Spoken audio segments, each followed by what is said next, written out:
बुखारी साहब, अब से पहले तो ईरान और अमेरिका के दरमियान जो मंजरनामा बनता हुआ दिखाई दे रहा है, क्योंकि अमेरिका ने कुछ रोज़ कबल धमकी दी थी ईरान को कि अगर जौहरी हथियार के मामले पर मुज़ाकरात नहीं करता ईरान तो फिर बमबारी की जाएगी और ये बहुत बड़ी लेवल की बमबारी होगी, जो कि ईरान हमेशा याद रखे। अब ईरान की जानिब से भी सख्त रद्द-ए-अमल का इजहार किया गया है, तो क्या मंजरनामा बनता हुआ आप दिखाई दे रहा है आपको? बहुत शुक्रिया आपका। पहली बात तो यह है कि मंजरनामा तो बहुत खौफनाक है, इसमें तो कोई दो राय नहीं है।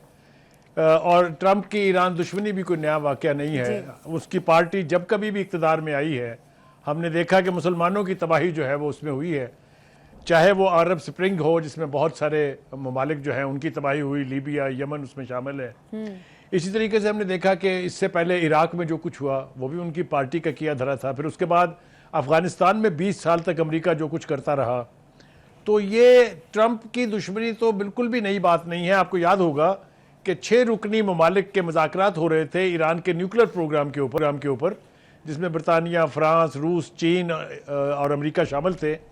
तो ट्रंप ने आते ही अपने आप को, अमेरिका को उसमें से निकाल लिया था और अब वो धमकियों पर उतर आया है कि आप अपना न्यूक्लियर प्रोग्राम यूनिलैटरली ख़त्म कर दें, जिसकी यकीनी तौर पे ईरानी क़यादत की तरफ से शदीद मजम्मत भी की गई है और यानी रेजिस्टेंस भी उसके खिलाफ जो है उसका इजहार हुआ है। अब जो इस वक्त सूरत हाल है वो ये कि ट्रंप अब बराह रास्त धमकियां देने पर ईरान को उतर आया है और उनका कहना यह है कि आप फौरी तौर पर एक तो फ़लस्तीनियों की और गज़ा की हमायत बंद कर दें और दूसरा अपना न्यूक्लियर प्रोग्राम फौरी तौर पर ख़त्म करने का ऐलान करें, वरना हम आपको ऐसा सबक पढ़ाएंगे जो आपकी आने वाली नस्लें याद रखेंगी। मुझे इस बात की बहुत खुशी है कि ईरान की तरफ से जिस तरह का दंदा शिकन जवाब दिया गया है वो मेरे ख्याल से ट्रंप डिजर्व दैट। 2 अफराद की तरफ से हमने देखा इसके ऊपर यानी रद्द अमल का इजहार किया गया।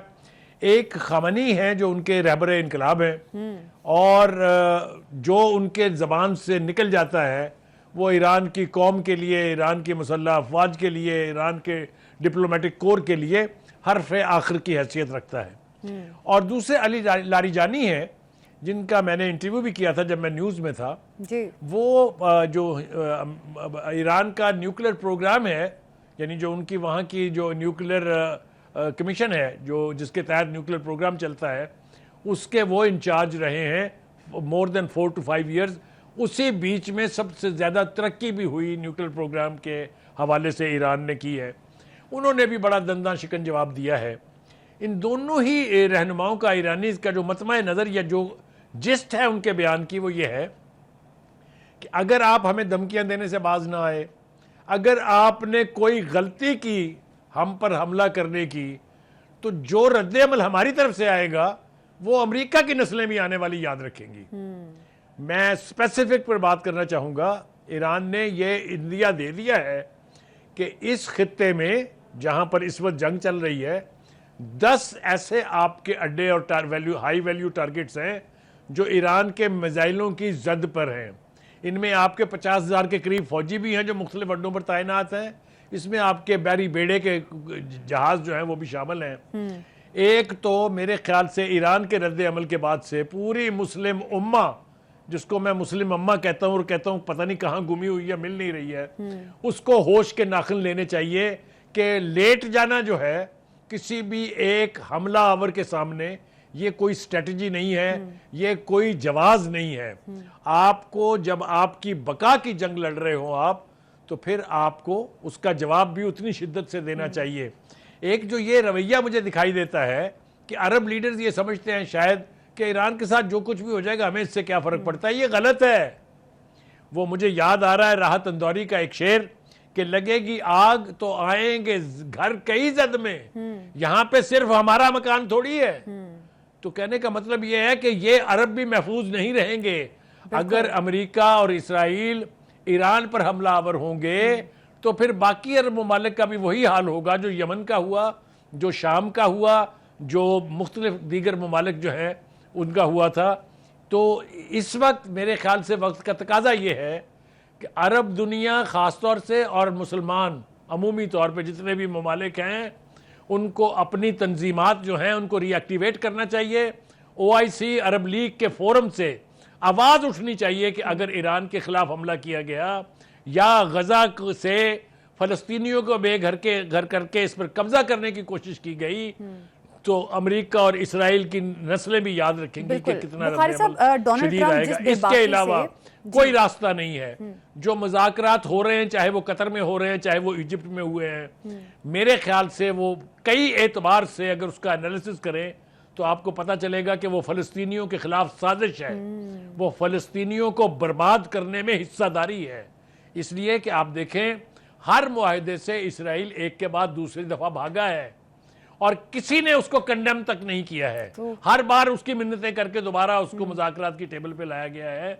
और हमास के साथ, हिजबुल्लाह के साथ ये जो बिट्रेयल है, ये भी अब लोगों से छुपी हुई नहीं है। मेरे ख्याल से दुनिया भर के मुसलमानों को पता है कि ये जो दोनों इजिप्ट और कतर में मुज़ाकरात हो रहे हैं, ये अमेरिका के इंटरेस्ट को लुक आफ्टर करने के लिए ज़्यादा हैं। अब देखिए ये कितनी गज़ब की बात है कि एक अरब मुल्क की फ़िज़ाइया जो है वो इसराइल के साथ मिल के किसी एक मुल्क में मशक़ें करने के लिए तैयार है। आप मुझे बताइए, इस किस्म की खौफनाक सूरत हाल अगर होगी तो क्या होगा? जी, अभी एक शॉर्ट ब्रेक लेते हैं, हमारे साथ ही रहिएगा।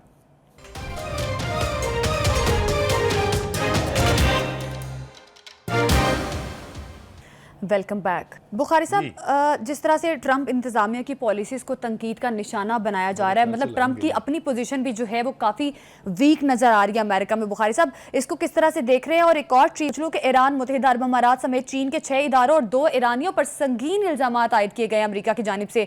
ट्रंप की पोजीशन के हवाले से भी कमेंट कीजिएगा कि आगे आने वाले टाइम में क्या मंजरनामा ट्रंप के लिए बनता हुआ दिखाई दे रहा है, क्योंकि ट्रंप की पॉलिसीज को काफ़ी ज़्यादा क्रिटिसिज्म का निशाना बनाया जा रहा है। बुखारी साहब, अगर आप मुझे सुन पा रहे हैं तो आपसे मेरा ये सवाल है कि ट्रंप इंतजामिया की पॉलिसीज को काफ़ी ज़्यादा तनकीद का निशाना बनाया जा रहा है अमेरिका में।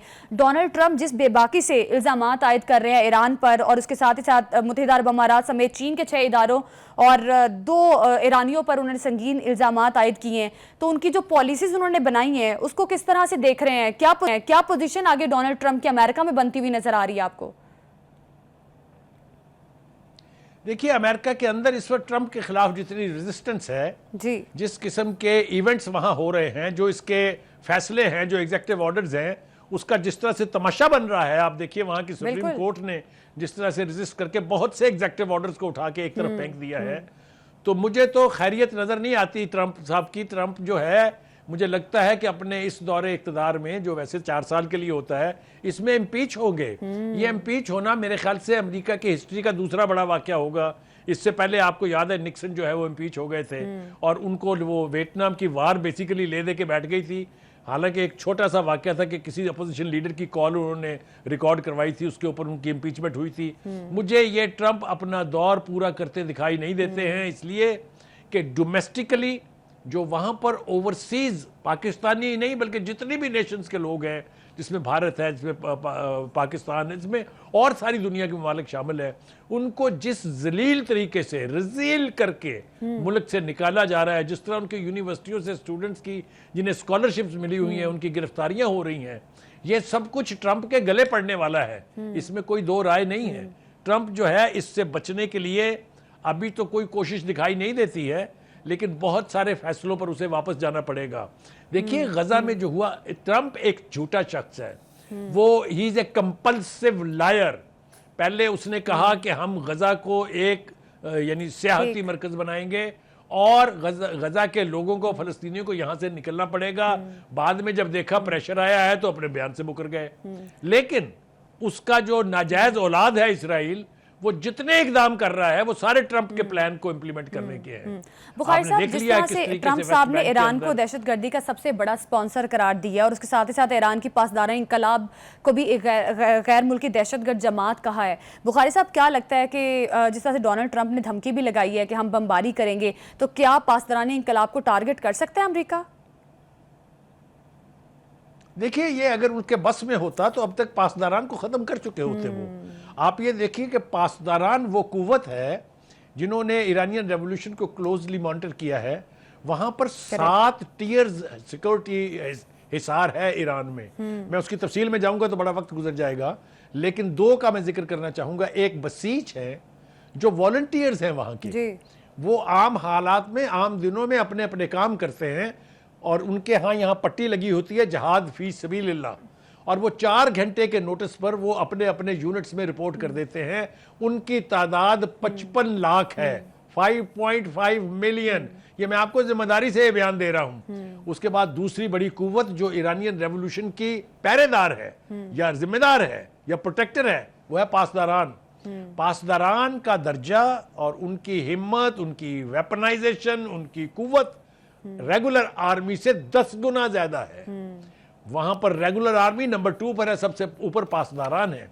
ये वो पासदारान है जिन्होंने अब तक ईरान को अमेरिका और इसराइल जैसे घटिया ममालिक के जुल्म सितम से बचा के रखा हुआ है, ढाल है वो। ये गलतफहमी कि उन्हें दहशतगर्द करार दे के आप अपनी जान छुड़ा सकते हैं, ये मेरे ख्याल से दुरुस्त इक़दाम इसलिए नहीं है कि अगर आप रियलिस्टिक जायजा लें तो दुनिया का सबसे बड़ा दहशतगर्द जो है वो अमेरिका बजाते खुद है। आप मुझे बताइए 1945 में नागासाकी और हिरोशिमा के ऊपर एटम बम बरसा के ये कौन होते हैं जो हमें ये कहें कि हमारा न्यूक्लियर प्रोग्राम जो है वो गैर महफूज हाथों में है। हमारा न्यूक्लियर प्रोग्राम तो IAEA के मुताबिक अमेरिका से भी ज्यादा सेफ गार्ड्स में है। तो कहने का मतलब ये है कि इसके जो मेरीन्स हैं, इसके जो सील्स हैं, जो जाके दूसरे मुल्कों में बिल्कुल बुखारी साहब, आपने बड़ी दुरुस्त बात कही कि ईरान पर जो अमेरिका की जानिब से दबाव बढ़ाया जा रहा है कि गजा के मामले पर ना ही कोई बात की जाए, ना ही कोई आवाज़ उनके लिए उठाई जाए। बुखारी साहब, गजा में इस वक्त जो सूरत हाल बन रही है, ईद के रोज़ भी इसराइल की जानिब पर उन पर हमले किए गए हैं, कई फ़लस्तीनी भी शहीद हुए हैं। अब ये मनसूबा जो इसराइल की जानिब से बनाया गया कि गजा की पट्टी में वसी रकबे पर कब्जा करके इसे जम कर लेंगे, इस मनसूबे के बारे में क्या कहेंगे आप? देखिए, ये मनसूबा ना तो नया है और ना ही इसने कामयाब होना है। ये कोशिशें इसराइल पिछले 70-75 बरस से कर रहा है, लेकिन ना ही फलस्तीनी खत्म हुए हैं, ना ही गजा खत्म हुआ है।